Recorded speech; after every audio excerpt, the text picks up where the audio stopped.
There is a crop that yields more calories per acre than corn. It survives winters that kill potatoes. It withstands temperatures down to -30 degrees Celsius, and once you plant it, you never have to buy seed again. It replants itself forever. For thousands of years, indigenous nations cultivated it as a staple. Then we erased it. Not because it failed, because it was too successful. A crop that grows without permission, feeds without cost, and spreads through underground networks cannot be controlled. And what cannot be controlled cannot be sold. Welcome to Silenced Seeds. Before we break this silence, if these stories matter to you, the best way to preserve this wisdom is simple. Subscribe, hit the bell, and share these seeds with those who need to remember what we forgot. The record opens along the eastern shores of North America in 1605. A French explorer named Samuel de Champlain lands on the coast of what would become Massachusetts.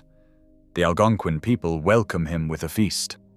Among the dishes is a knobby root they call kaishukpenauk, the sun root. Champlain tastes it.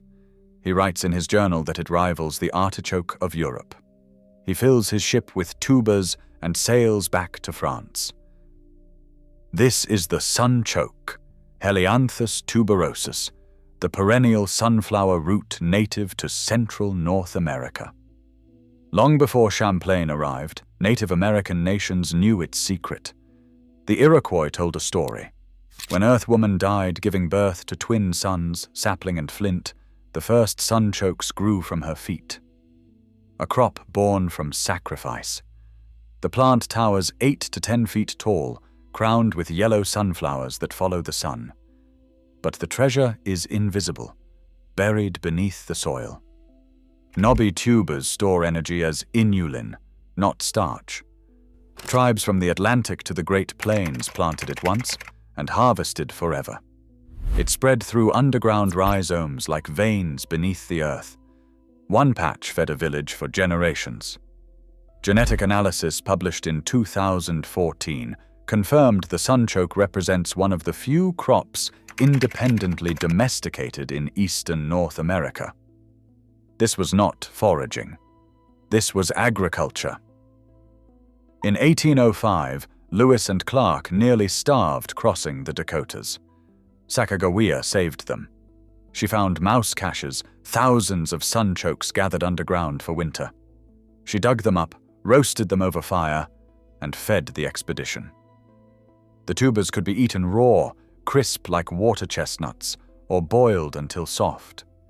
They survived freezing, waiting in the ground, ready whenever hunger came. The yield is staggering. A single plant produces 75 to 200 tubers. An acre yields 16 to 25 tons. University trials in Oregon documented nearly 64,000 pounds per acre without irrigation. Compare that to potatoes at 53,000 pounds with irrigation.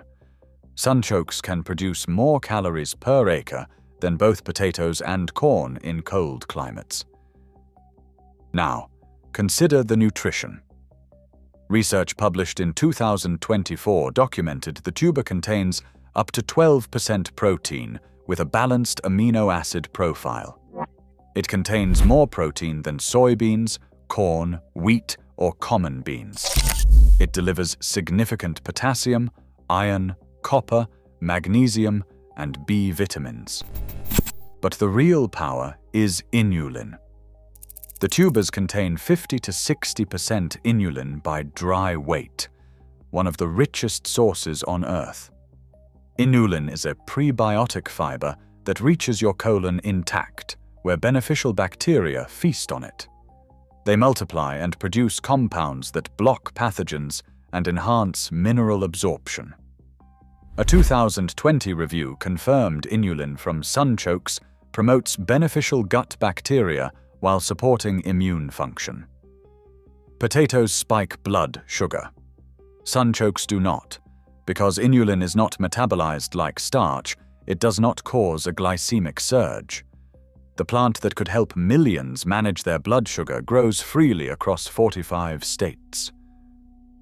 So what happened? When Champlain carried sunchokes to France, Europe was starving. The potato was feared. People believed it caused leprosy. But the sunchoke spread like salvation. The French called it topinambour. It fed peasants, livestock, even kings. No fertilizer, no care. Plant a tuber in spring and harvest in fall. Leave fragments in the ground, and next year a full crop appears. By the mid-1700s, cracks appeared. The tubers were small and knobby, difficult to clean, difficult to harvest by machine. They spoiled faster than potatoes, and the inulin caused gas in people unused to it. The potato won. Larger, smoother, easier to store. It fit the systems Europe had built. Warehouses, markets, tax collectors. The sunchoke fell, reduced to food for the poor and animal feed. In North America, settlers called it a weed. They preferred crops that required buying seed every year, crops that could be controlled, taxed, and sold. Then came the wars. In France in 1940, Nazi forces seized 80% of all food.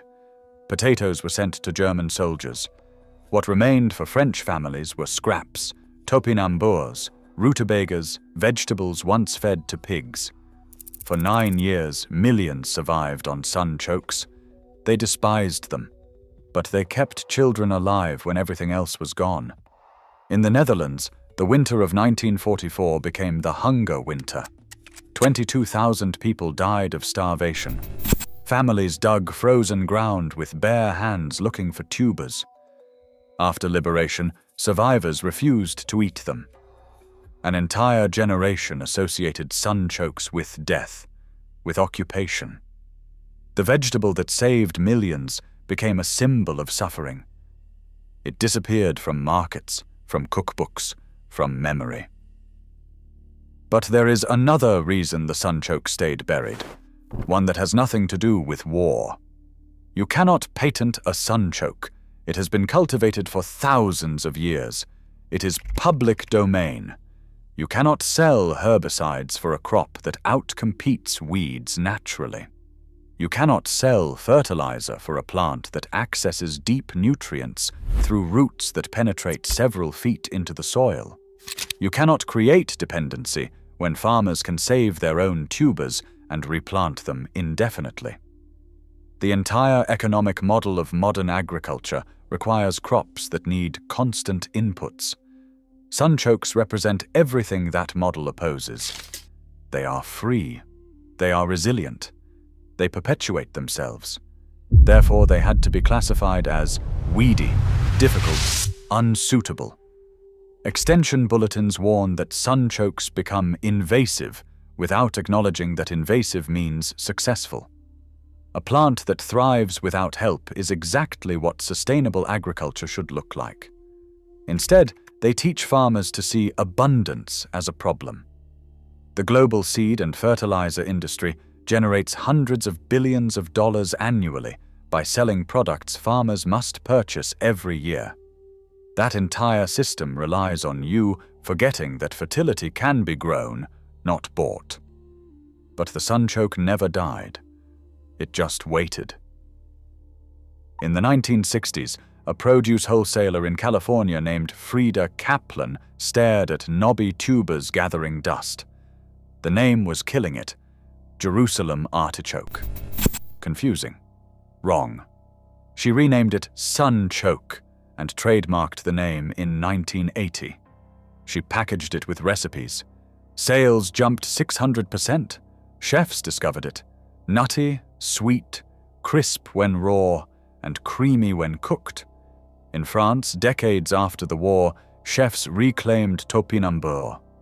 Les oubliés, the forgotten vegetables. Not symbols of suffering anymore. Heritage. Today, climate models warn that rising temperatures will devastate wheat and corn yields in the coming decades. The crops feeding 8 billion people were bred for stability. That stability is ending. The sunchoke was born in chaos. It stores energy where drought cannot reach. It survives cold that kills potatoes. It produces more calories per acre than the world's most important grain crops. Research published in 2022 documented global cultivation now exceeds 2.5 million hectares. Scientists are studying it for marginal lands, for biofuel production, for sustainable food systems that do not depend on fossil fuels. You can grow what they silenced. Plant tubers 3 to 4 inches deep in early spring or fall. They thrive in almost any soil. In 6 to 8 months, you will harvest your first crop. Leave a few tubers in the ground and they return every year. For decades. One planting, lifetime harvests. No seed company, no fertilizer dealer, no permission required. The same roots that fed indigenous nations for millennia, that sustained Lewis and Clark, that kept French children alive during occupation, still grow wild across most of North America. They never disappeared from the land. They disappeared from our memory. When you plant sunchokes this spring, you will participate in a quiet rebellion. Food that does not need a corporation. Food that does not need a supply chain. Food that just grows. If this seed was finally freed for you, subscribe to Silenced Seeds and hit the bell. Every like and every share helps break the silence. The next seed breaks free soon.